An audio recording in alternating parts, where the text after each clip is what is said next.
اسلام نے یعنی عورت کو کیسی تعظیم دی کہ یہ عورت کہ جب اس کی ماں کی حیثیت بن جاتی ہے تو ایک مرد کو کہا کہ تو اس کی تعظیم کر.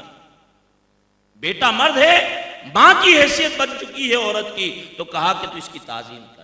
ایک عورت کی جب حیثیت بیٹی والی ہو جاتی ہے تو مرد کو کہا باپ کی صورت میں کہ تو اس کے آگے شفقت کے طور پہ جھک جا، ماں کے آگے تعظیم کے طور پہ جھک جا، اور بیٹی کے آگے شفقت کے طور پہ جھک جا.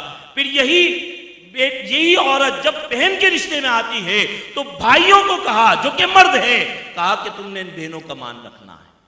پھر یہی عورت جب بیوی کی صورت اختیار کرتی ہے تو شوہر کو کہا کہ تو نے اس کا کفیل بن جانا ہے. یہی عورت جب بڑوں میں پہنچتی ہے، خالہ اور پھوپھی بن جاتی ہے، پھر مرد کو کہا جاتا ہے تو اس کی تعظیم کر. یہی عورت جب نواسی اور پوتی اور بھانجی اور بھتیجی کی صورت اختیار کر جاتی ہے، جب بھی مرد کو کہا جاتا ہے کہ تو نے اس پہ شفقت کر. اور مغرب نے کیا کیا؟